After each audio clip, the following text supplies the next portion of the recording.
اللہ کے فضل و رحمت سے 4 ماہ کے مختصر عرصہ میں فہد پر بننے والا طیارہ ہائی جیکنگ کا کیس بری ہو گیا، لیکن ملٹری کورٹ نے فہد کا مقدمہ داخل دفتر کر دیا۔ فہد اس وقت اس سازش کو یعنی داخل دفتر کرنے والے معاملہ کو نہ سمجھ سکا، لیکن زندگی میں بے شمار ایسے واقعات رونما ہوئے جس میں فہد کو داخل دفتر والی طفل تسلیاں دے کر کام چلایا گیا۔ وقت گزرتا رہا اور فہد اس چیز سے بے نیاز کہ ہمہ وقت لٹکتی تلوار یعنی داخل دفتر والے مقدمات کسی بھی لمحے اس پر وار کر سکتے تھے۔ اب زیادہ تر وقت فہد کا بیرونی ممالک کے دوروں کی نظر ہونے لگا، کبھی بینکاک، تھائی لینڈ، کبھی ماسکو، روس، کبھی الاسکا اور نیو یارک امریکہ، کبھی ویٹیکن، روم، کبھی اوسلو، ناروے وغیرہ وغیرہ۔ انہی ایام کے دوران ایک دن فہد کو خیال آیا کہ میں بحیثیت مسلمان ابھی تک مکہ مدینہ سعودی عرب نہیں گیا۔ سارے اختیارات ہونے کے باوجود بس اس خیال کا آنا ہی تھا کہ دن رات بے چینی، بے قراری کی کیفیت رہنے لگی۔ ایک دن فہد نے سارے کاموں کو نظر انداز کر کے سعودی ایمبیسی جانے کا پروگرام ترتیب دیا۔ چند ضروری معاملات طے کرنے کے بعد ویزا مل گیا اور فہد گلف ایئر لائن کی ایک انڈائریکٹ فلائٹ پکڑ کر روانہ ہو گیا۔ انڈائریکٹ فلائٹ جو صرف پہلی میسر فلائٹ کی مجبوری کو پیش نظر رکھتے ہوئے منتخب کی تھی، وہ فہد کو ایک کامیاب بزنس پارٹنر مہیا کرنے کا سبب بن گئی۔ جیسے ہی فلائٹ بحرین ایئرپورٹ پر اتری، تمام لوگ پہلے سے ریڈی جہاز کی بورڈنگ قطار میں جا لگے۔ بادل ناخواستہ بوجھل قدموں سے فہد بھی وہاں جا پہنچا۔ بورڈنگ کاؤنٹر پر موجود عملہ سے گفتگو کے بعد علم ہوا کہ موجودہ فلائٹ پر بزنس کلاس نہیں، بزنس کلاس رات 10:15 پر میسر تھی اور ابھی صبح کے 5:30 کا وقت تھا، یعنی تقریباً 17 گھنٹے ابھی باقی تھے۔ فہد کو قیام و طعام کا ووچر تھماتے ہوئے سامنے والے لاؤنج میں بیٹھ کر ڈرائیور کے انتظار کا بولا۔ 2، 3 سے 4 منٹ گزرنے کے بعد ایک انڈین ڈرائیور آیا اور فہد کا بیگ ویل پر سلائڈ کرتے ہوئے آگے آگے چل دیا۔ گاڑی میں پہنچنے کے بعد وہاں پر پہلے سے موجود سمیع اللہ خان نامی آدمی سے ملاقات ہوئی، جو پاکستان کے علاقہ نارووال کا رہائشی تھا اور عمرہ کی نیت سے وہ بھی گلف ایئر لائن کا بزنس کلاس کا مسافر تھا اور اگلے 16 گھنٹے فہد کو اسی شخص کے ساتھ رہنا تھا۔ فہد کو سمیع اللہ نے راستے میں بتایا کہ کراچی سے بحرین آتے ہوئے وہ فہد کی پچھلی سیٹ پر بیٹھا تھا، لیکن کوئی الیک سلیک نہ ہو سکی۔ فہد نے سمیع اللہ خان کو بتایا کہ وہ مسلسل پچھلی 2 راتوں سے جاگ رہا تھا، اس لیے پلین میں بیٹھتے ساتھ ہی فہد کی آنکھ لگ گئی اور بحرین جہاز کے لینڈ کر جانے تک وہ سویا رہا۔ دونوں تھوڑا خاموش ہوئے تو انڈین ڈرائیور تنویر نے آ کر کہا کہ آپ کہیں تو میں سیدھا آپ کو ہوٹل لے چلوں، یا میری کمپنی کی طرف سے اجازت ہے کہ میں آپ کو سٹی کے مختلف تاریخی مقامات دکھلا سکتا ہوں۔ سمیع اللہ خان اور فہد بیک وقت بولے وائی ناٹ، کیوں نہیں۔ بحرین کی جامع مسجد الفتح، دمام کو بحرین سے ملانے والا شاندار فقید المثال پل، بحرین پارلیمنٹ بلڈنگ اور بحرین میوزیم دیکھنے کے بعد فہد نے ڈرائیور کو گلف ہوٹل چلنے کو کہا۔ بریک فاسٹ ناشتے کا کوپن کٹوا کر ریسیپشن سے کمرہ کی چابی لی اور جا کر شاور لیا۔ روم سروس پر متعین عملہ نے ناشتہ سجا دیا اور دوران ناشتہ ڈور بیل ہوئی۔ فہد نے یس بولا، سمیع اللہ کمرے میں داخل ہوتا ہے۔ فہد نے ناشتے کے بعد کافی مگ منگوائے اور سمیع اللہ نے اپنی روداد سنانا شروع کر دی۔ سمیع اللہ خان نے بتایا کہ اس کے والد احسان اللہ خان کو کوستان کنسٹرکشن کمپنی کے مالک ہیں اور عرصہ 35 سال سے دبئی میں سیٹل ہیں۔ گزشتہ سال انہوں نے ایک اسلامی تنظیم جوائن کر لی تھی۔ تنظیم جوائن کرنے کے بعد سمیع اللہ خان کے والد احسان اللہ خان نے اپنی تمام عیش و عشرت والی زندگی ختم کر کے سادگی والی زندگی شروع کر دی تھی، لیکن سمیع اللہ نے اپنی عادات میں کوئی تبدیلی پیدا نہ کی اور نہ ہی اپنی روزمرہ زندگی میں کوئی فرق ڈالا۔ مے نوشی کے بعد وہ اکثر سڑکوں پر رف ڈرائیو کرتا۔ ایک دن جب وہ نشے میں مست گاڑی فٹ پاتھ پر چڑھا بیٹھا، تب جا کر چڑھا ہوا نشہ اترا، جب وہاں پر موجود انتظامیہ نے پکڑ کر حوالات میں بند کروا دیا۔ حوالات میں پہنچ کر پتہ چلا کہ گاڑی فٹ پاتھ پر چڑھنے کی وجہ سے ایک ماں بیٹے کی جان چلی گئی۔ اب سمیع اللہ خان کے لیے ایک تکلیف دہ وقت شروع ہوا۔ تمام شواہد اور حالات اور واقعات کو سامنے رکھنے کے بعد عدالت نے سمیع اللہ خان کو پھانسی کا حکم سنا دیا۔ سمیع اللہ خان کو جیل میں منتقل کر دیا گیا۔ جیل کے شب و روز نے سمیع اللہ خان کو ہلا کر رکھ دیا۔ ہر ممکن کوشش کے باوجود نہ سمیع اللہ کے والد نے رابطہ کیا اور نہ ہی کسی شرابی دوست نے۔ والد احسان اللہ خان اس لیے رابطہ چھوڑ گیا کہ اگر میں اپنے شرابی بیٹے کے پیچھے جاؤں تو میری تنظیم کے لوگ کیا کہیں گے، کیونکہ جو مذہبی تنظیم انہوں نے جوائن کی تھی اب وہ دبئی سمیت متحدہ عرب امارات کی تمام چھوٹی بڑی ریاستوں کے سربراہ کی حیثیت سے پہچانے جاتے تھے، اور دوست احباب اس لیے ساتھ چھوڑ گئے کہ اب اس کی کون سی زندگی بچی ہے جس کی وجہ سے اس کے ساتھ تعلقات رکھے جائیں۔ اسی بے یار و مددگار والی حالت میں سمیع اللہ خان ایک دن جیل کی لائبریری کی طرف چل دیا۔ اب تقریباً 1 ہفتہ رہ گیا تھا، اس کے بعد اسے موت کے گھاٹ اتار دیا جانا تھا۔ لائبریری میں چند ایک اردو بکس کے علاوہ ڈھیروں عربی اور انگلش کی بکس پڑی تھیں، لہٰذا سمیع اللہ خان کو زیادہ بکس کنگالنا نہ پڑی۔ اس کے ہاتھ میں ممتاز مفتی کی لکھی ہوئی تلاش ہاتھ لگ گئی۔ جیسے یہ کتاب اس کو ملی، لائبریری انچارج کو اپنا نام لکھوانے کے بعد کتاب لے کر واپس اپنی بارک میں آ گیا۔ یہ بارک بالخصوص پاکستانی، ہندوستانی، افغانی اور بنگلہ دیشی قیدیوں کے لیے بنائی گئی تھی، لہذا یہاں پر اردو وغیرہ آسانی سے سارے سمجھ سکتے تھے۔ سمیع اللہ خان کو ممتاز مفتی کی لکھی ہوئی تلاش کتاب نے زندگی پر بھٹکنے والی روح جو کبھی شراب میں سکون محسوس کرنے کی ناکام کوشش کرتی یا زنا کے اڈوں پر جا کر وقتی لذت کی متلاشی، کبھی بلند و بالا آواز میں ڈیک چلا کر تیز ڈرائیو میں مگن ہو کر جھوٹی تسلیاں حاصل کرتی، آج منزل کے تعین میں کامیاب اور کامران ہو گئی۔ اب اسے موت سے خوف ختم ہو گیا، اب اسے اس کا حقیقی دوست مل گیا تھا، اب اسے جگری دوست کی تلاش ختم ہو گئی تھی، اب بے لوث یار مل گیا تھا، اب جتنے دن اس سے دوری میں کٹنے تھے وہ عذاب سے کم نہ تھے۔ آخرکار جب سب وکیل، سب خاندان کے افراد، سب دوست احباب، سب دنیاوی رشتے ناتے منہ پھیر گئے اور کسی کام نہ آئے، تو پھر ہاتھ تھام لیا دنیا اور آخرت کی سب سے پاورفل ذات اقدس نے، پھر سہارا دیا مالک کائنات نے۔ جس صبح کو سمیع اللہ خان کو جلاد کے سپرد کرنا تھا، اسی رات مقتولہ عورت اور اس کے بیٹے کے گھر والے آئے اور وہ سمیع اللہ کو معاف کر گئے۔ ٹریفک وائلیشن کی وجہ سے جو فائن تھا وہ بھی مدعی ادا کر گئے، اور اسی ماڈل کی نسیان پٹرول گاڑی بھی سمیع اللہ خان کے لیے جیل کے دروازے پر چھوڑ گئے۔ اب ذرا مدعیوں کا حال سمیع اللہ خان کی زبانی سنیے۔ مدعی کا نواسہ جس کی عمر تقریباً 3 سال تھی، ویکینڈ پر اپنی 7 سالہ خالہ اور 16 سالہ ماموں کے ساتھ شارجہ کرکٹ اسٹیڈیم میں میچ دیکھنے گئے۔ میچ کے دوران خیال آیا کہ اپنی فیورٹ ٹیم کی حوصلہ افزائی کے لیے لائے گئے پلے کارڈ اور بینرز گاڑی میں ہی رہ گئے ہیں۔ ڈرائیور کو ماموں نے کال کی، لیکن سیل فون آف ملنے پر خود ہی گاڑی سے اشیاء نکالنے پارکنگ کی طرف چل دیا۔ ماموں کے پارکنگ پہنچنے پر یکدم بارش شروع ہو گئی۔ واپس آنے تک تمام سٹینڈ خالی ہو گئے تھے۔ ادھر ادھر تلاش کے باوجود اسے اپنی 7 سالہ بہن اور 3 سالہ بھانجے کا کہیں سراغ نہ ملا۔ کوششیں بس ہزار کے بعد ناکامی پر ماموں ڈرائیور کے ساتھ گھر واپس آ گیا۔ گھر پہنچنے پر کہرام مچ گیا۔ 3 دن گزرنے تک تمام الیکٹرانک میڈیا، پرنٹ میڈیا اور دیگر ذرائع ابلاغ کے وسائل بروئے کار لانے کے باوجود کوئی اتا پتہ نہیں تھا۔ رات کے تقریباً 3 بج گئے تھے۔ تمام لوگ اپنے اپنے سلیپنگ روم میں خوشی نہ خوشی سو رہے تھے جب ٹی وی لانچ میں لگے گیٹ انٹرکام کی بیل بجی۔ اس وقت اچانک بیل سے سب حیران تھے۔ 3 بجے قدرے رش یعنی ٹریفک روانی کم ہوتی ہے اور لوگوں کے گھر آمد و رفت نہ ہونے کے برابر ہوتی ہے۔ دروازہ پر انٹرکام پر دوسری جانب گم ہونے والی 7 سالہ مریم اور 3 سالہ ارسلان تھے۔ سمیع اللہ خان کے مدعیوں کی خوشی دیدنی تھی۔ تمام لوگ مریم سے سوال و جواب کر رہے تھے، لیکن وہ صرف اتنا ہی جانتی تھی کہ جب بارش شروع ہوئی تو وہ جلدی سے باقی لوگوں کے ساتھ ہی تماشائی سٹینڈ سے ارسلان کو لے کر نکلی تھی۔ پارکنگ پہنچنے تک بری طرح بھیگ گئے تھے۔ ادھر ادھر ہر طرف بھگدڑ مچی ہوئی تھی۔ ہماری گاڑی ڈرائیور لے کر آیا، لیکن ماموں اس میں نہیں تھے۔ ہم نے پوچھا ماموں کدھر ہیں تو ڈرائیور نے جواب دیا وہ بھی آ جاتے ہیں، آپ بیٹھ جاؤ۔ اور اس کے بعد ہم گھر پہنچ گئے۔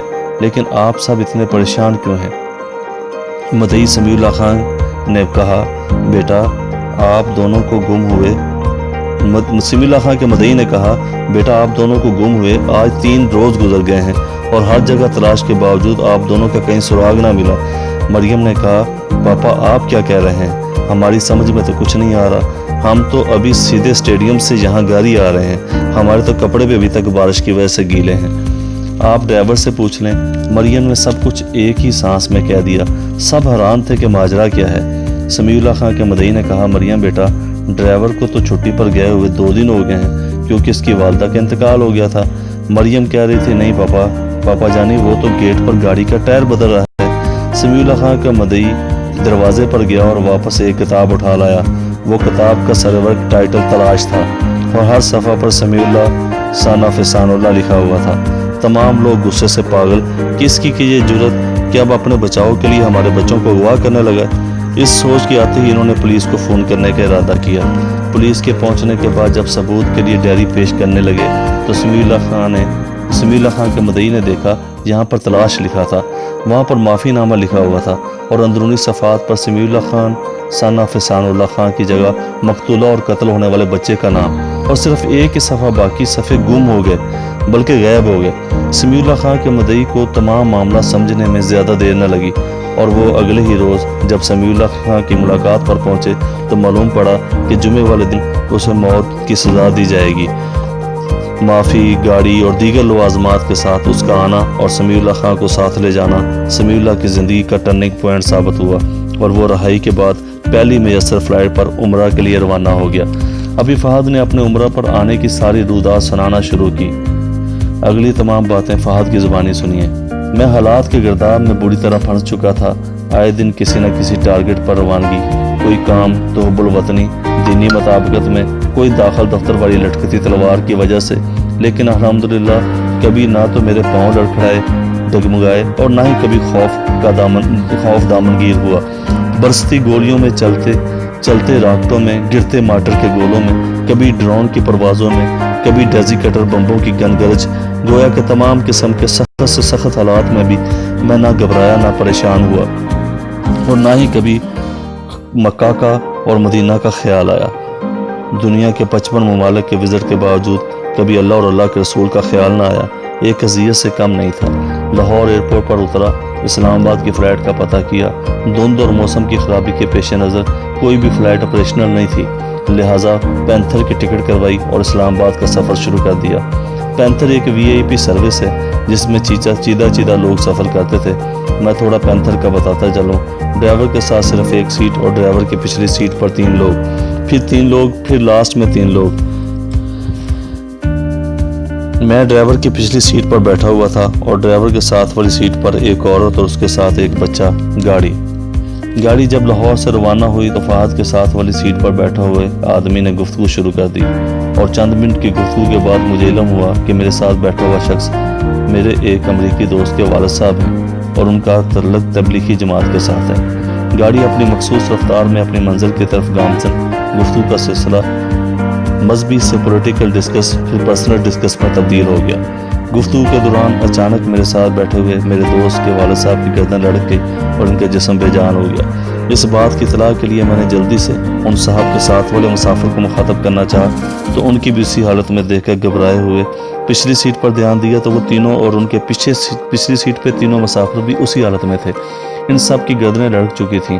ایسے لگ رہا تھا جیسے کسی طاقتور ریسلر نے پکڑ کر ان سب کی گردنیں روڑ ڈالی ہوں۔ اسی اثنا میں جب پوری طرح میں نے بدحواسی میں پینتھر کے ڈرائیور کو دیکھا تو حیرانگی کی انتہا نہ رہی کہ اس کی حالت بھی دوسروں سے مختلف نہیں تھی۔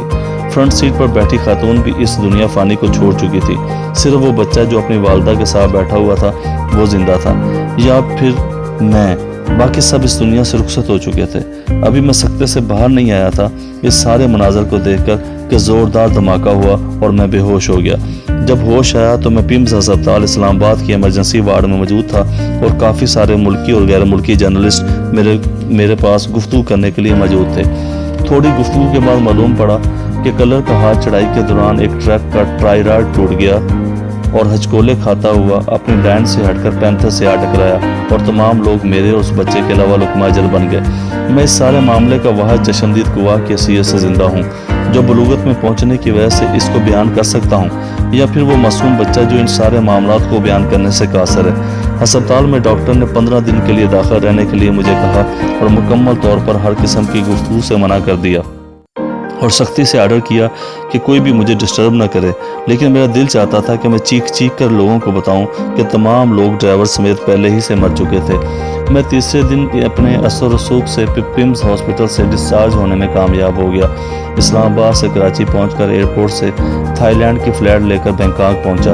میڈیا سینٹر پر جا کر جب میں نے تمام واقعہ بیان کیا اور اپنے امریکی دوست سے اس کے باپ کی موت پر تعزیت کی اور سارا معاملہ ہو گوش گزار کیا، اور وہاں پر موجود ایک پاکستانی ورکر نے آ کر واقعہ سنایا کہ آپ کی رہنمائی اور مولا کی نرالی شان کے حوالے سے وہ واقعہ بھی آپ کی پیش خدمت ہے۔ اس نے بتایا کہ وہ تھائی لینڈ آنے سے پہلے ایم نذیر انیت ٹرانسپورٹ کمپنی میں کنڈکٹری کرتا تھا۔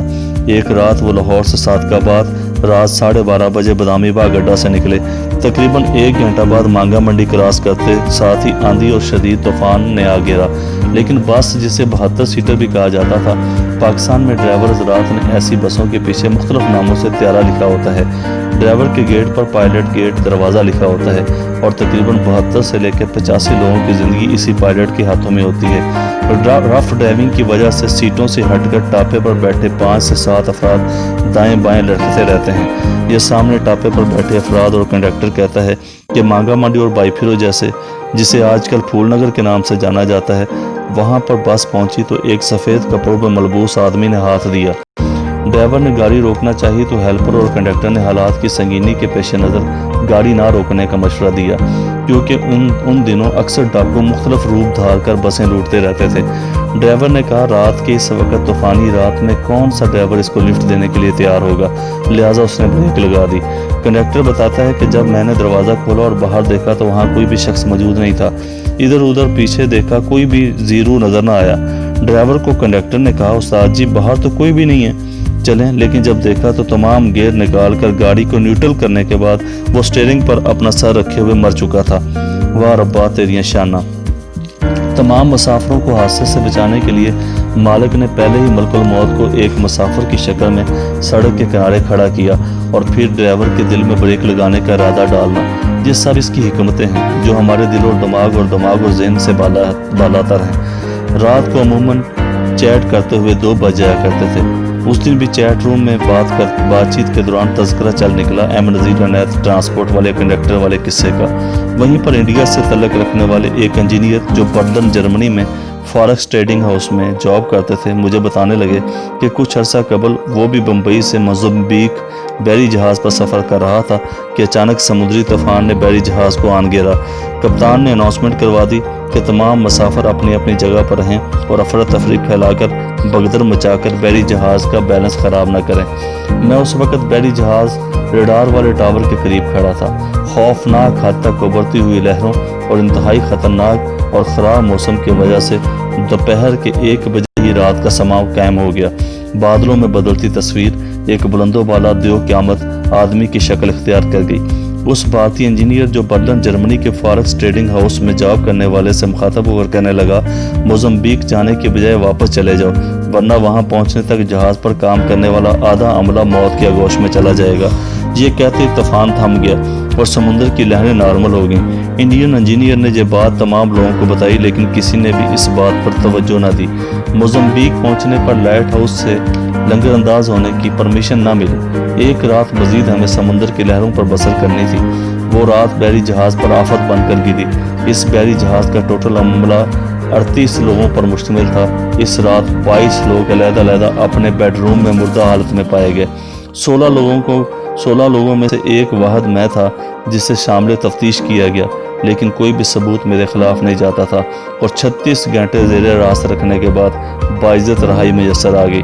پھر کسووال چیچا وطنی کے گوری پال مربع والے 7 پارٹنر یاد آئے جن نے سب نے آئے دن نقصان سے بچنے کے لیے اپنی ساری زمین اکٹھی کاشت کرنے کا پروگرام ترتیب دیا تھا۔ گوری پال مربع کا تھوڑا سا بتاتا چلوں، آرمی کی طرف سے زمین کا ایک قطعہ 25 ایکڑ یعنی 1 مربع دیا جاتا ہے، اور اس کی عوض سال میں 1 گھوڑا آرمی کو دینا ہوتا ہے۔ پہلے 4 سال تو کافی بچت ہوئی، لیکن اس کے بعد اگلے 2 سال شدید نقصان کے نظر ہو گئے۔ ایک دن سب محاسبہ کے لیے اکٹھے ہوئے اور فیصلہ کیا کہ جس دن بہت سخت قسم کا طوفان اور باد و باران ہو اور بادل خوب گرج رہے ہوں اور بجلی خوب کڑک رہی ہو، کسی بھی زمین سے کسی کو بھی اچک لینے کے لیے ہمہ وقت مستعد ہو، ہم سب اپنے محل نما گھروں کو چھوڑ کر اس کٹیا میں جا بیٹھیں گے۔ اس کے بعد باری باری سامنے بنے ہوئے درخت کو چھو کر واپس اپنی کٹیا میں آ جایا کریں گے۔ اگر ہم میں سے کوئی بدخصلت آدمی اپنے ذہن میں کوئی فطور رکھتا ہوگا تو آسمان سے بجلی آ کر اس کو اچک لے گی۔ انتظار کی گھڑیاں اختتام پذیر ہوئیں اور ہو موسم ان کی مرضی اور منشا کے مطابق ہو گیا۔ رات کے اندھیرے کے پچھلے بیان کیے ہوئے منظر میں اضافہ کے ساتھ ساتوں افراد ایک ایک کر کے اپنے اپنے گھروں سے نکلے اور پہلے سے طے شدہ مقام کی طرف روانہ ہو گئے۔ مقررہ جگہ پر پہنچ کر کٹیا یعنی جھونپڑی میں بنا گزی ہوئے اور مل کر دعا کرنے لگے، اے مالک دو جہاں، ہم میں سے ہر کوئی ایک ایک کر کے جھونپڑی سے نکلے گا اور سامنے والے برگد کے درخت کو ہاتھ لگا کر واپس آئے گا۔ اگر ہم میں سے کسی کے دماغ میں کوئی فطور ہو تو اس پر آسمانی بجلی گر جائے۔ 6 افراد باری باری کانپتے ہانپتے درخت کو ہاتھ لگا کر واپس آ گئے اور آخر میں بچنے والا آخری شخص باہر جانے کے لیے تیار نہیں ہو رہا تھا، بلکہ منت سماجت کر رہا تھا کہ مجھے باہر نہ نکالو، لیکن کوئی نہ مانا۔ 6 کے 6 افراد نے یکمشت اس بچ رہنے والے فرد کو پکڑا اور اٹھا کر جھونپڑی سے باہر پھینکا۔ بالکل اسی لمحے آسمانی بجلی گری اور جھونپڑی میں بچ رہنے والے 6 افراد اور کٹیا کو جلا کر خاکستر کر گئی۔ یہ ساری مالک کائنات کی عظیم و شان قدرت کے انمول مسالے ہیں۔ بات چل نکلی تو امبربیل کی بات بھی کرتا جاؤں۔ ایک بڑھیا خانہ کعبہ کا طواف کر رہی تھی، کہیں انجان اس خبر سے کہ عمرہ یا حج کا ارادہ یہاں سے کیا جاتا ہے، یعنی کہ میقات، وہاں سے لبیک اللہم لبیک کی صدائیں بلند کرنی چاہیے، اور جیسے ہی بیت اللہ پر نظر پڑے تو پھر وہاں یعنی مطاف سے لے کر 7 چکر پورے کرنے تک دعائیں مانگنی چاہیے۔ لبیک اللہم لبیک کی صدائیں بلند کر رہے تھے۔ کوئی رکن یمانی سے چمٹ کر، کوئی حجر اسود کو بوسہ دے کر اپنے اپنے گناہوں کی معافی مانگنے میں مصروف تھے، کوئی رحمت کے پرنالے کے نیچے آہوزاری کر رہا تھا تو کوئی مقام ابراہیم پر 2 رکعت پڑھنے میں مصروف۔ کسی نے حتیم کو اپنا مسکن بنا رکھا تھا تو کوئی بی بی معلمہ کائنات، معصومہ کائنات، زہرہ بطول، مقدسہ مطہرہ منزہ کے گھر والی جگہ میں بیٹھ کر اپنی عافیت کا سامان ڈھونڈنے میں مصروف تھا۔ لیکن بڑھیا ان سب سے کوئی بھی عمل نہیں کر رہی تھی، بلکہ بس یہی کہے جا رہی تھی، واہ ربا تیریاں شانہ، واہ ربا تیریاں شانہ، واہ ربا تیریاں شانہ۔ میں نے اس منفرد انداز کو جانچنے کے لیے جب اماں سے پوچھا کہ اماں جان، میں کب سے آپ کے ساتھ چل رہا ہوں اور آپ نے نہ کوئی دعا مانگی نہ کچھ اور کہا سوائے اس جملہ کے کہ واہ ربا تیریاں شانہ، واہ ربا تیریاں شانہ، کہنے لگی اور کیا کہوں بیٹا، مجھے تو یہی کہنا ہے کیونکہ میرے ساتھ وہی کچھ ایسا ہے۔ میں نے اماں اور اس کے ساتھ نوجوان لڑکے سے ان کی رہائشی ہوٹل کا ایڈریس معلوم کیا اور اپنا عمرہ کے باقی فرائض پورے کر کے وہاں پہ پہنچا۔ بوڑھی اماں نے بتایا کہ بیٹا، اللہ کریم نے مجھے آج سے 28 سال پہلے 7 بیٹوں سے نواز رکھا تھا اور سب ماشاءاللہ بلوغت کو پہنچے۔ ان کے والد کا انتقال ہو گیا۔ میری بہن کے ہاں اللہ نے ایک بیٹی عطا کی ہوئی تھی۔ میری بہن اور بہنوئی ایک حادثہ میں اس دنیا سے چل دیے۔ ان کی بچ رہنے والی اکلوتی بیٹی کو میں نے اپنی بہو بنا کر گھر لے آئی۔ جس رات میں نے اسے بہو بنایا، اس سے اگلی رات میرے بیٹے کا انتقال ہو گیا۔ میں نے تقدیر کا فیصلہ مان کر عدت گزرنے کے بعد اپنے دوسرے بیٹے سے اس کی شادی کر دی۔ شادی کرنے والا بیٹا تیسرے دن مردہ حالت میں پایا گیا۔ لوگوں نے باتیں کی کہ یہ ڈہن ہے اور تیرے 2 بچوں کو کھا گئی ہے، لہٰذا اسے گھر سے نکال کے باہر کرو، لیکن میں نے کسی کی بات پر کان نہ دھرے اور عدت گزرنے کے بعد اپنے تیسرے بیٹے سے اس کی شادی کر دی۔ اس کا انجام بھی پہلے 2 سے مختلف نہ ہوا اور وہ ایکسیڈنٹ میں مارا گیا۔ اب تو گاؤں والوں نے آسمان سر پر اٹھا لیا کہ پہلے یہ ڈین اپنے ماں باپ کی موت کا سبب بنی، پھر یک کے بعد دیگرے اپنی خالہ کے 3 نوجوان بیٹوں کی موت اس سے شادی کرنے کی وجہ سے ہوگی۔ میں نے فہد بیٹا لوگوں کو ایک نہ سنی، اپنی فرما بردار اولاد میں سے چوتھے لڑکے کو اس سے شادی کرنے پر تیار کر لیا، لیکن رب کی شان نرالی، وہ بھی زیادہ دیر زندہ نہ رہا اور کسی شدید قسم کے بخار سے لقمہ اجل بن گیا۔ اب میرے دل میں بھی ڈر بیٹھ گیا اور میرے باقی بیٹوں نے بھی اپنے ارادے بدل لیے۔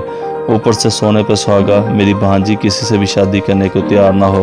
عدت گزر چکی تھی۔ میرا 5واں بیٹا نہر میں نہانے گیا ہوا تھا، وہاں پانی کے گرداب میں ایسا پھنسا کہ لوگوں کے بچانے کے باوجود وہ بچ نہ سکا اور موت کے گوش میں چلا گیا۔ اس کے مرنے پر میں نے اپنے چھٹے بیٹے کو بلا کر کہا، دیکھو یہ مالک کی طرف سے الارم ہے کہ لازمی نہیں کہ میری بھانجی سے شادی ہی موت کا سبب بنتی ہے، بلکہ اس مرنے والے نے تو اس سے شادی کرنے سے انکار کیا تھا۔ فہد بیٹا، میرے اس لیکچر کا اثر یہ ہوا کہ وہ شادی کے لیے تیار ہو گیا۔ قدرت کی کنی ایسی ہوئی کہ وہ مستریوں کو کام کرتا تھا، گو سے گرا اور گردن ٹوٹ گئی۔ اسی کی موت کے بعد میرے پاس میرا صرف ایک بیٹا بچا تھا۔ میں نے 2 سال تک اپنے اس آخری لختے جگر کو اس لڑکی سے دور رکھا، لیکن وہ دیکھتے دیکھتے بیمار پڑا اور بستر سے جا لگا۔ ایک دن میں نے ڈرتے ڈرتے اس سے بات کی کہ بیٹا، زندگی اور موت تو اس مالک کے ہاتھ میں ہے، کیا میں تیری شادی بھی سمبر بیل سے کر دوں؟ میرا فرما بردار بیٹا راضی ہو گیا۔ فہد بیٹا، یہ نہ سوچنا کہ مجھے اپنے بیٹوں سے پیار نہیں تھا، جس کی وجہ سے یک کے بعد دیگرے میں نے اپنے 7 جوان بیٹے اسمبر بیل کی نظر کر دیے، بلکہ میں اپنے مالک کی رضا پر راضی رہنے والی اس کی حقیر سی بندی ہوں۔ فہد بیٹا، میں نے لوگوں کی کسی بات کی کوئی پرواہ کیے بغیر اپنے اللہ کی جانب سے ہونے والے فیصلے قبول کیے اور الحمدللہ آج سرخرو ہوں۔ اس سارے معاملے کو 6 سال بیت گئے ہیں اور اللہ کے فضل و کرم سے میرا بیٹا بھی صحت یاب ہو گیا ہے اور اس کے گھر اللہ نے چاند سا بیٹا عطا کیا ہے۔ اگلے 6 سال میں یک کے بعد دیگرے جس طرح مالک نے مجھ سے میرے بیٹے لیے تھے اسی طرح واپس کر دیے اور میں 6 پوتوں کی دادی بن گئی۔ اور قدرت خدا کی دیکھیں، جس دن اللہ نے مجھے 7واں پوتا عطا کیا، اسی دن شام کو میرے شوہر کی آخری نشانی یعنی 7واں بیٹا بھی اللہ کو پیارا ہو گیا۔ فہد بیٹا، امبر بیل اور میرے 7 بیٹوں کا بڑا بیٹا آج 22 سال کا ہو گیا ہے اور اپنے جوان کندھوں پر مجھ ضعیف بدن والی بڑھیا کو اٹھا کر اللہ کے گھر کی زیارت کروانے لے آیا ہے۔ میں نے تمام نام مرنے والے بیٹوں کے نام پر رکھے ہیں۔ جس امبر بیل کو میرے بیٹوں کی موت کا سبب قرار دیتے تھے، آج اسی کی کوکھ سے اللہ نے وہ بیٹے بھی عطا کر دیے جو اس سے شادی کے بغیر ہی اس دنیا سے رخصت ہو گئے۔ ہوٹل میں بیٹھا فہد اس بڑھیا کا 22 سالہ پوتا حمزہ اور اماں کی باتیں سن کر حیران اور پریشان تھا اور بے ساختہ کہہ رہا تھا، واہ ربا تیری شانہ، واہ ربا تیری شانہ۔ اور جب چاہتا ہے، جس سے چاہتا ہے، جو چاہتا ہے، جس طرح سے چاہتا ہے وہ کروا دیتا ہے۔ در حقیقت وہ بہت طاقتور ہے، ہمارے معاملات کو ہم سے بہتر سمجھتا، جانتا اور حل کرتا ہے۔ بس غلطیاں ہم سے سرزد ہو جاتی ہیں جب ہم اسے چھوڑ کر کسی اور پر امید لگا لیتے ہیں۔ مجھے اچھی طرح سے یاد ہے کہ جب ملتان سے فلائی کرنے والے جہاز ہوا میں کرش ہوا تھا تو میں ایئرپورٹ کے کاؤنٹر پر متعلقہ فلائنگ کمپنی کے سٹاف سے لڑ رہا تھا کہ میں نے بہت ضروری اجلاس میٹنگ اٹینڈ کرنا تھا، لیکن آپ کی غفلت اور میرا تھوڑا سا لیٹ پہنچنے پر جہاز کیسے روانہ کر دیا۔ ہوا میں بھڑکتے ہوئے شعلے جب ٹی وی اسکرین پر دیکھے تب جا کر مالک کی قدرت کا اندازہ ہوا۔ بس یہی تھا زندگی کا ٹرننگ پوائنٹ۔ عام زندگی میں ایسا بہت دفعہ ہوا کہ مالک نے اپنی موجودگی کا احساس دلایا۔ ایک جگہ قید و بند کی یہ والی کیفیت بھی ہوئی کہ تقریباً 62 دن گزر جانے پر ایک دن شکوہ کر ڈالا۔ وہاں پر تو نظر بندی کا یہ عالم تھا کہ نہ دن کا اندازہ ہوتا تھا نہ رات کا اندازہ ہوتا تھا، صرف ایک بلب جو ہمہ وقت روشن رہتا یا باہر ہر وقت چلنے والے ایگزاسٹ۔ اس سیل میں صرف ایک فرشی کمبل اور ایک باتھ روم میں استعمال کرنے کے لیے ایک پلاسٹک کا لوٹا، بس یہی تھی ٹوٹل متاع حیات اس سیل کی۔ ایک بٹن کے فاصلے پر صبح شام کا کھانا ہوا کرتا تھا۔ باہر کی دنیا سے بے خبر وہاں نظر بندی کاٹ رہا تھا۔ آپ لوگ اس بات سے حیران ہوں گے کہ پھر مجھے 62 دن کا کیسے علم ہوا۔ دراصل مجھے یہ بات کنفرم نہیں تھی کہ واقعی مجھے اس سیل میں نظر بند ہوئے 62 دن ہو گئے تھے۔ ایک مؤذن کی اذان میرے سیل میں پہنچتی تھی جس میں والصلاۃ خیر من النوم کے الفاظ سن کر معلوم پڑتا تھا کہ ایک دن اور گزر گیا ہے، ایک دن اور گیا، اور یہی وہ واحد ذریعہ تھا میرے پاس دن کو شمار کرنے کا۔ کتنی اذانیں میرے سوئے ہوئے گزری وہ مجھے معلوم نہیں، بس جس دن 62 کی گنتی پوری ہوئی اس دن مالک کائنات سے لڑائی کر ڈالی۔ شکوہ کی انتہا نہ رہی جب میں نے مالک کو کہہ ڈالا، تو کہاں ہے اتنے دنوں سے؟ کیا تجھے میں نظر نہیں آ رہا؟ کیوں کس بے بسی کے عالم میں شب و روز قید تنہائی میں کاٹ رہا ہوں؟ اگر تو واقعی موجود ہے اور اگر تو کوئی چیز ہے تو آج مغرب کی اذان سے پہلے مجھے یہاں سے نکلنا ہے۔ فجر کی اذان میں نے الصلاۃ خیر من النوم کے الفاظ کے سننے کے بعد یہ لڑائی کر ڈالی اپنے مالک کائنات کے ساتھ۔ عصر کی اذان کو تقریباً 1.5 گھنٹہ جب گزرا تو ایمان متزلزل ہونے لگا، طرح طرح کے وہم دماغ میں ڈیرے ڈالنے لگے۔ سب سے زیادہ خطرناک بات باری تعالیٰ کے وجود کا انکار تھی۔ یہ 62 دن گزر جانے پر وہ صدمہ اور دکھ نہیں تھا جو آج کے دن کا گزرنے پہ محسوس ہو رہا تھا۔ آج مجھ سے وہ ہستی چھن رہی تھی جسے میں ساری کائنات کے رشتوں سے اعلیٰ اور ارفع مانتا تھا اور مانتا ہوں۔ یہ وہ ہستی تھی جس پر بھروسہ کر کے میں 14 سال کی عمر میں سندھ چھوڑ کر لاہور جیسے گنجان آباد شہر میں آ کر بسیرا کیا تھا، لیکن اس نے مجھے زندگی کے کسی موڑ پر تنہا نہیں چھوڑا تھا۔ میرا دل ڈوبتا چلا جا رہا تھا کہ کیا وہ میرا دوست، وہ میرا جگری یار، وہ میرا سب کچھ جو ہمیشہ سے میرے ساتھ ہے، کیا وہ میرا صرف خواب و خیال ہی ہے؟ بالکل اسی لمحے کسی آدمی کے قدموں کی آہٹ مجھے سیل کے باہر محسوس ہوئی، اور وہ پھر چھوٹی کھڑکی جہاں سے کھانا وغیرہ آتا تھا کھلنے کی آواز آئی۔ میں نے دیکھا اتنے عرصے بعد کسی ابن آدم کو جو مجھے کہہ رہا تھا تیاری کر لو ابھی آپ کو جانا ہے۔ دروازہ کھلتا ہے اور 4 افراد اندر داخل ہوئے۔ ایک نے منہ پر ماسک ڈالا ہوا، دوسرے نے پاؤں میں بیڑی لگانا شروع کر دی۔ ایک نے میرے منہ پہ ماسک ڈالا، دوسرے نے پاؤں میں بیڑی لگانا شروع کر دی، اور تیسرے نے اس کی معاملت کی، اور چوتھا شخص الٹے ہاتھ کروا کر امریکی ہتھ کڑی لگانے میں مصروف عمل۔ اب مجھے وہ چلا کر لے جا رہے تھے۔ تقریباً 300 میٹر تک میں چلا ہوں گا، بمشکل کے میرے پاؤں جواب دے گئے اور مزید چلنا میرے لیے انتہائی دشوار ہو گیا۔ ایک کھلے گراؤنڈ میں لے جا کر انہوں نے میرے کندھوں اور بازوں کو چھوڑ دیا۔ ایک باری بار آواز جس میں پدرانہ شفقت کی آمیزش بھی تھی۔ کسی نے میرے نانا جان کا نام لیا اور کہا میں ان کا شاگرد ہوں، بیٹھ جاؤ، لیکن مجھ سے بیٹھا نہیں جا رہا تھا کہ وہ خود ہی اپنی جگہ سے اٹھے اور کرسی کھینچ کر میرے قریب کر کے بٹھا دیا، اور اس کے تھوڑی دیر خاموشی رہی، اور پھر کسی نے جیسے کسی کے کہنے پر چہرے سے ماسک اتار دیا۔ سامنے کرسی پر لال داڑھی والے ایک بزرگ بیٹھے ہوئے تھے، اور ان کے اور میرے درمیان ایک ٹیبل تھی جو مختلف قسم کے قسم کے فروٹ کیک، پیزا وغیرہ سے فل تھی، جبکہ کوک کے کین بھی وہاں پہ موجود تھے۔ میری نظر جب سامنے بیٹھے ہوئے باریش بزرگ پر پڑی تو اس کے پیچھے یعنی کرسی کے پیچھے ڈوبتا ہوا سورج نظر آیا، اور اس کی سرخی مائل ٹکی میں ایک شبیہ ابھر رہی تھی، اور اس کے چہرے پر ایک مسکراہٹ سجی ہوئی تھی۔ میری آنکھوں میں زارو قطار آنسو تھے۔ میں نہیں سمجھ سکا آج تلک وہ آنسو کس چیز کے تھے۔ کبھی خود کو کہتا ہوں وہ خوشی کے آنسو تھے جو یار کی موجودگی کے احساس کے لیے نکلے۔ مجھے افیسر نے مخاطب کر کے پوچھا، سنا تھا آپ بہت بہادر ہو، لیکن یہ کیا آپ کی آنکھوں میں پتجھڑ آنسو؟ میں کیا بتاتا کہ یہ آنسو کس لیے تھے۔ اس نے مجھے کھانے کے ٹیبل کی طرف اشارہ کر کے کہا، کھانا کھاؤ، پیزا میری فیورٹ ڈش ہے۔ اور ایک دفعہ میرے دوست یعنی میرے اللہ کے سب سے پیارے تحفے نے مجھے کہا کہ میں ذرا جوتا بدلواؤں، اور وہ گھس گیا گورمے بیکری میں۔ میں نے سوچا کہ شاید گورمے والوں نے بھی میرے باہر ملک جانے کے بعد شوز کا کام بھی شروع کر دیا ہو، کیونکہ وہ ہر چیز تو اپنی بنا رہے تھے۔ گورمے کولا، گورمے پانی، gourmet sweets, gourmet juice, gourmet bread, gourmet کے ریڈی میڈ کھانے وغیرہ۔ لیکن پتہ تب چلا کہ جب وہ پیزا لے کر گاڑی میں داخل ہوئے۔ واہ ربا تیری شانہ! وہ کچھ نہ سمجھ سکا کہ سورج میں مجھے کون سی ہستی مل گئی ہے۔ وہ میرا رب تھا جس نے مغرب سے پہلے سورج کے غروب ہونے سے پہلے مجھے اس سیل سے نکال کر کھلے آسمان تلے بٹھا دیا تھا، اور ثابت کر دیا تھا کہ میں ہوں، لیکن ملتا ہوں میں تب ملتا ہوں جب آدمی اپنی میں کو ختم کر دے۔ آج میں نے اپنی میں کو ختم کر دیا تھا۔ اب تو جدھر دیکھو تو ہی تو